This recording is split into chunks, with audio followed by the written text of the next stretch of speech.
지난 15일 일리노이주의 곡물 창고가 굉음과 함께 붕괴됩니다. 사고 여파로 일대가 정전이 됐고 800톤의 대두가 쏟아져 나왔습니다. 장기간 너무 많은 곡물이 창고를 채우다 보니 그 압력을 이기지 못한 것이 사고 원인 중 하나로 지목되고 있습니다. 같은 일리노이주의 농장, 대두를 수확하느라 여념이 없는 농민들은 판로가 극적입니다.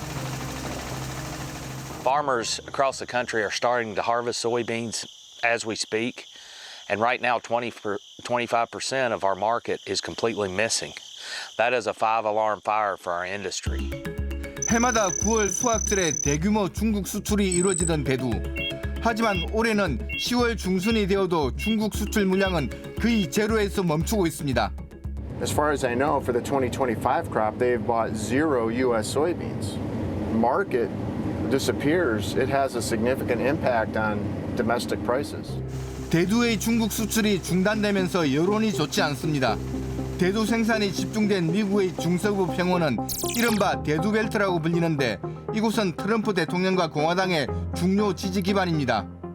We're going to see more and more, I think, opening up. And I have things that I want to discuss with him, and one of the things is soybeans. 트럼프 대통령은 수출을 중단한 중국 정부를 강력하게 압박했지만 원론적인 대답만 돌아왔습니다.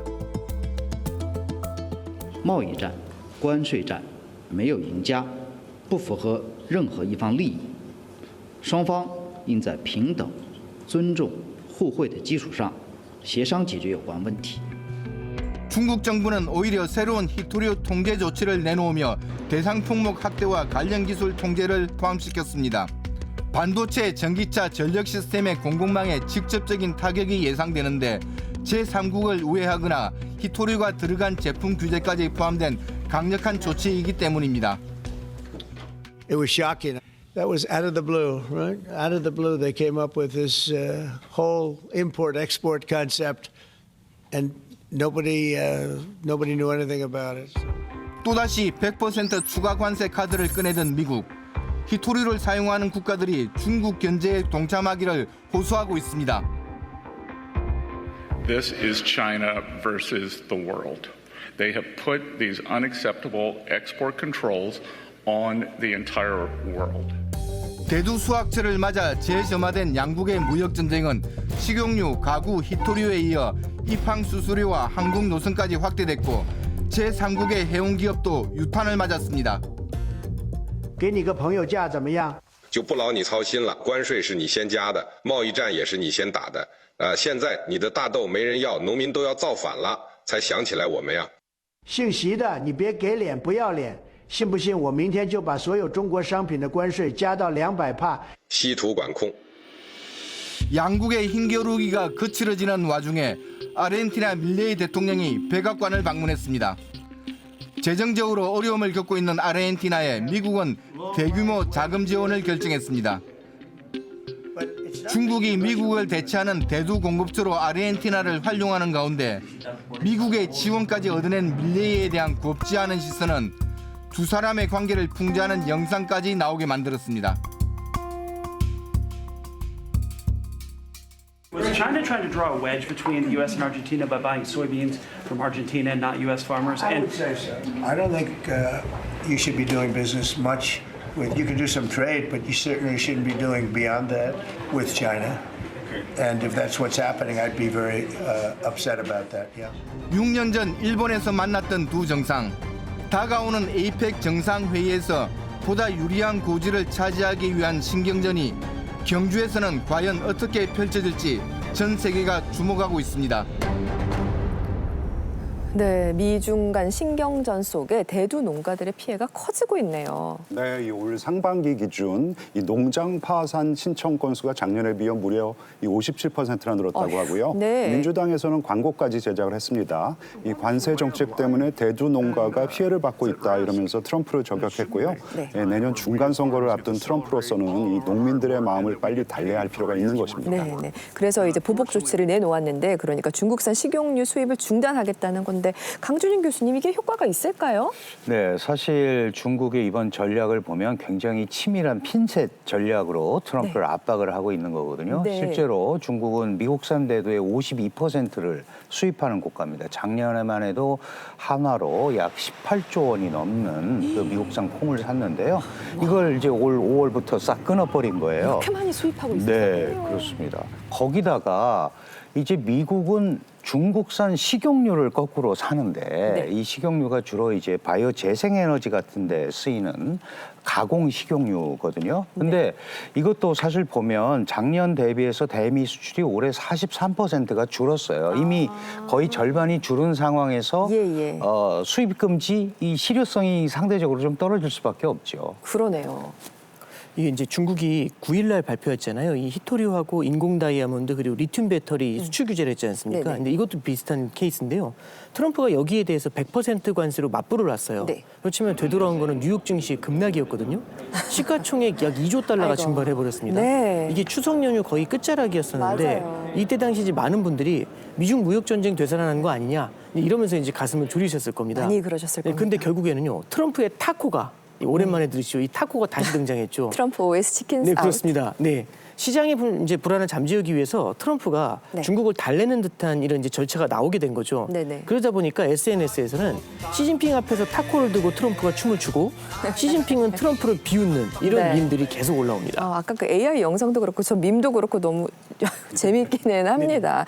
그런데 이번에는 진짜 중국이 작정한 듯이 좀 세게 나오는 건 분명해 보여요. 네, 그렇습니다. 사실은 지금까지 미국의 압박에 대한 중국의 정책은 그 선을 넘어서지 않는 수평 대응이었거든요. 그런데 지금 이런 것들은 이 소위 선빵을 날린 거다. 이제 이렇게 봐야 되는 거예요. 당해보아라. 이렇게. 이게 이제 중국식의 공세 전환인데 지금 그 오팀장님 말씀하신 히토류라든가 인공 다이아몬드, 리튬 배터리 이런 것들이 사실 AI나 반도체 그리고 미국이 자랑하는 전략 군수 산업 이런 첨단 산업에 없어서는 안 될 것들이거든요. 근데 이게 압도적으로 중국이 시장 1위란 지배력을 갖고 있단 말이죠.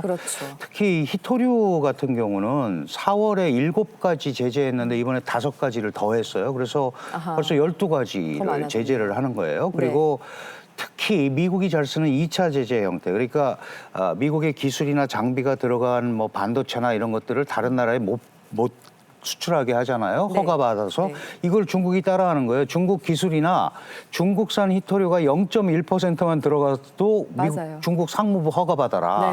지금 이렇게 되는 거니까 배운 대로 그대로 중국 입장에서 갚아주는 그런 형태가 돼버린 거죠. 눈에는 눈, 이에는 이 딱 그런 상황인데 왜 하필 그런데 지금 이렇게 중국이 칼을 빼어들었는지. 왜냐면은 이제 에이펙도 앞두고 있거니와 무엇보다도 그간 나름 미국과 중국이 좀 화해의 무드가 좀 조성되던 건 아니었나요? 네, 이제 일각에서는요, 이 중국이 이제 대미 견제에 어느 정도 자신감이 붙었다. 이렇게 해석하는 시각도 있습니다. 실제로 이제 중국의 9월 수출을 보면은요, 대미 수출이 전년 대비해서 27%가량 하락을 했어요. 근데 총 수출은요, 되려 8%가 늘었습니다.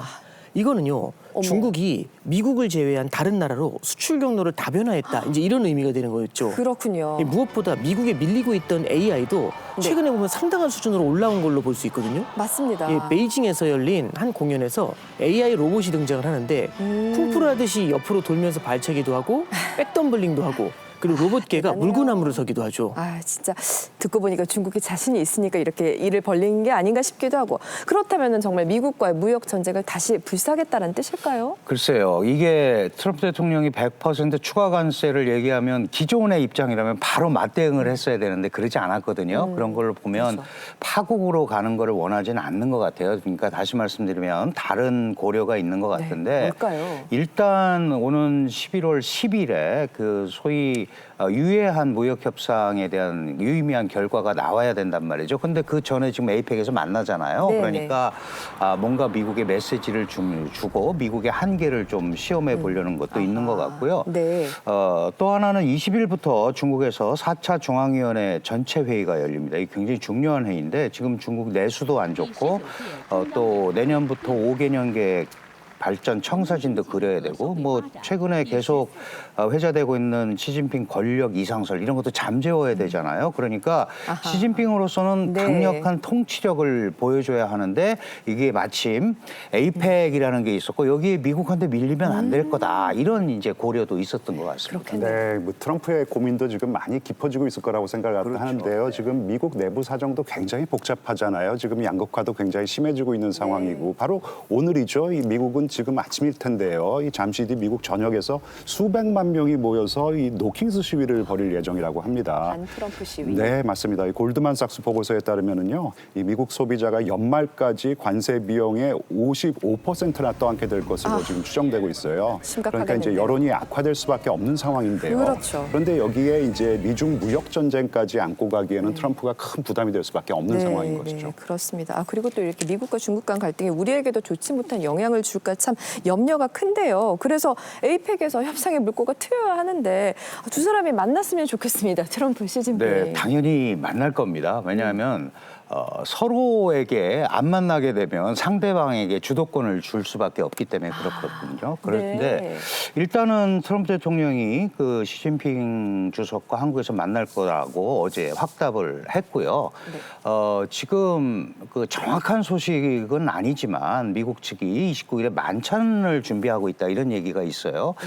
이 얘기는 예를 들어서 한미 회담이면 한국이 준비를 하지 않겠어요? 그런데 미국이 준비한다는 거는 아마 미중 정상회담을 염두에 두고 만찬을 준비하는 게 아닌가.